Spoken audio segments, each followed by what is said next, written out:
Hi, I'm Carrie Rosland, a fiber artist here in Western New York, and today I just wanted to talk to you about the grant project that I've been working on this year, entitled Community Garden, Discovering the Roots and Resources Within Cattaraugus County. So I was awarded a grant this year. It was the Decentralization Individual Artist Grant to try and source as much of my fibers and my natural dyes from in and around the county, and then create a series of pieces, 4 specifically to begin with, of different areas within our region that are kind of gems that we enjoy and are just an amazing resource to have here. So today I'm going over the third of my 4 pieces. This one is my summer landscape of Red House Lake. And today I'm going to go over the fibers that I've used in that and kind of where I've incorporated them. So give me 1 second to move back.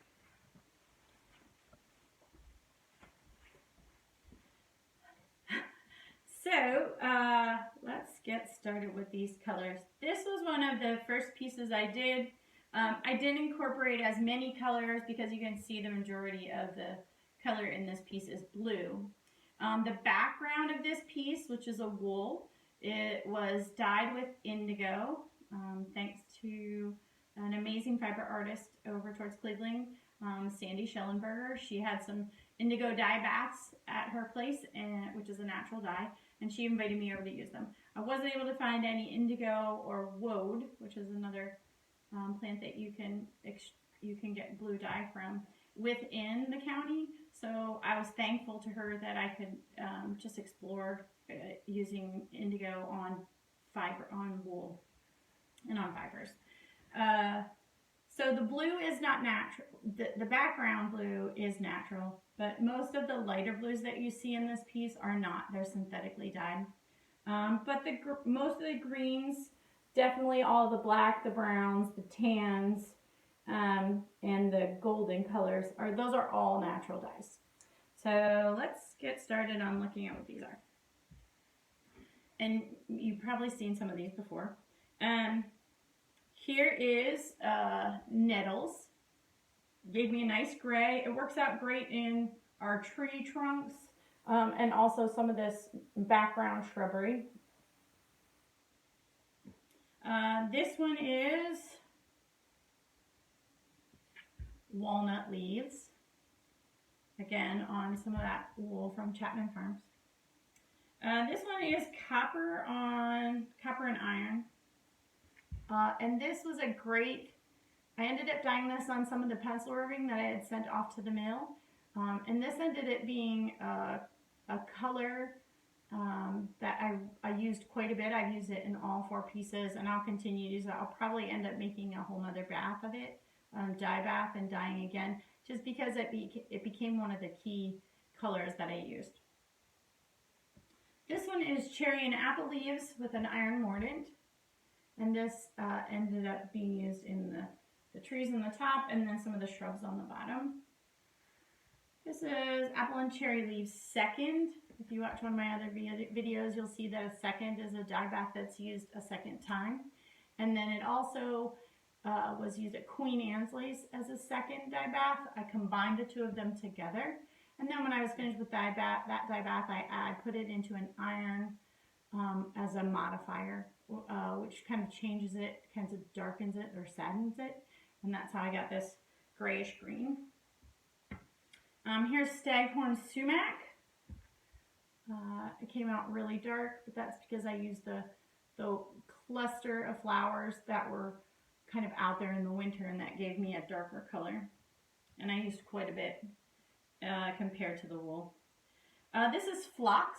It's the first time using phlox. It's actually like a nice peachy color. And that one was used back here in our background on the hills. This photo was taken in the spring, so the hills weren't bright and green and vivid. In fact, when I did it, I originally thought that I was, in my mind, I thought, oh, I'm depicting spring. But when I finished, I realized, yeah, it looks so much more summery and inviting that I thought, no, this is going to be my summer piece. Here's some more sumac, but that's on alpaca roving. Here is poinsettia leaves and ink cap. Ink cap is the mushroom that was donated. Poinsettia leaves, my husband got me some poinsettias this winter, and I thought I'd try the leaves to see if I could get any kind of dye from the bright, vivid colors. It did give me a slight, like, dusty pink, but that was all I got. I didn't get a ton from that. This one is red onion skins with an iron mordant. And you can see the red onion skins will give you a dark, like a brownish color, not as bright yellow as the yellow onion skins, but the modifier, the iron modifier, really changes the color of that. This is our blueberries. I said on roving.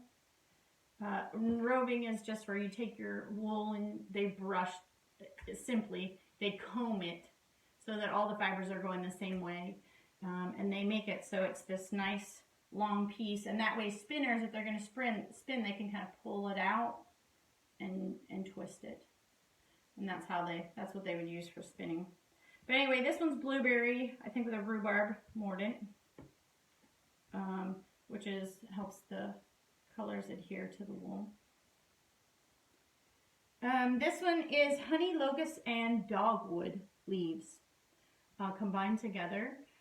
Just because I couldn't collect enough leaves from each, I kind of combined them. Because this one was in a different area of the county, and I didn't really have time to, pull a ton of leaves from where I was. So I just grabbed a few here and there. This one's cigar tree leaves.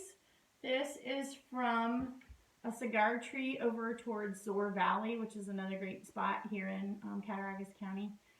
Beautiful, breathtaking area. And the cigar tree really came through when it came to some bright, vivid yellows. I actually have 3 variations of cigar tree leaves, but this is the one I used in this piece. This one is poppy petals. I have poppies here in my yard, and I thought I would get a better color from them, but the color you see in a flower is not always the color you get with a dye. So there's just an example of what I got from poppy petals. And our last one is rhubarb seconds, using rhubarb root, I believe, as the second dye bath of a rhubarb root, combined with cigar tree leaves second. And so here's the first one. Let me see if I can put that on there. And you can see there's a slight variation in the 2 colors, and it does make a difference as you go. The golden tones are here again, and also a little bit here, tans, greens, and browns. Here's some more golden tones. And then also there are some down here in the reflection of the water. So there you go. I hope you enjoyed this. If you have any questions, you can leave them in a comment at the bottom, and I'll see you on Saturday with the last piece, and that is the fall scene. That's going to have probably the most natural dyes incorporated, just because we have so many colors here in the fall. So have a great day, and I'll see you tomorrow.